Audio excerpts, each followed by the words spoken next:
माझ्या कवितेचे शीर्षक आहे कविता. शब्दाचा जादूगार म्हणजे कविता होय. कविता म्हणजे अनुभूतीचा आत्मसाक्षात्कार. कवी हा आत्म्याचा चित्रकार असून वर्तमान क्षणाला जो जिवंत करतो तोच हाडाचा कवी असतो. हृदयाला पाजर फोडतो आणि अश्रूला वाट मोकळी करून देतो तोच खरा कवी असतो. शब्द कवीला अमर करतात. हाडाचा कवी शब्दांना भाग्यवान बनवतो. कवी हा जन्मताच कवी असतो, तो तयार करता येत नाही.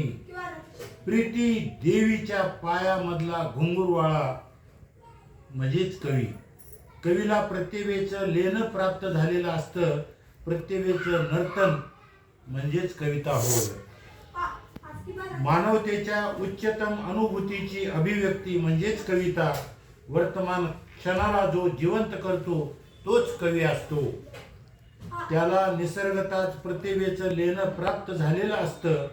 कविता ही कवी मनाची चेतना, गती व प्रेरणा असते.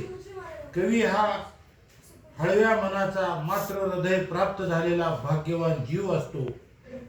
भावनेच्या रंगाने रंगवलेली बुद्धी म्हणजेच कविता होय. कविता म्हणजे भावनाचे संगीत होय. अनिवार्य भावनेचा सहज स्फूर्त उद्रेक म्हणजे कविता. मनुष्याच्या अंतरी गूढ भावनांना जागृत करण्याचे असीम सामर्थ्य कवीजवळ असते. कवी हा शब्दाचा खरा जादूगार असतो. तो रसिकांच्या अंतःकरणाचा ठाव घेत असतो. कवी हा अश्रूंना वाट मोकळी करून देऊन हृदय हलके करीत असतो. आत्मीय उन्नत अवस्था, आत्म्याची उन्नत अवस्था म्हणजे कविता होय. मानवी जीवनाचे सार म्हणजे कविता होय. आत्म्याच्या वेलीवर बहरलेले फूल म्हणजे कविता. बुद्धीचा आविष्कार आणि नर्तन म्हणजे कविता होय.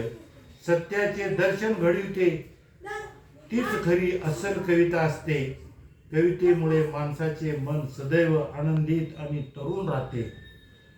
कवी हा मनाचे आणि आत्म्याचे शुद्धीकरण करीत असतो.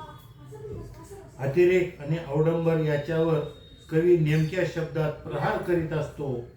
कवी हा नुसते शब्द मांडत नसतो, तर तो जीवनाला दिशा देणारा प्रकाश स्तंभ असतो.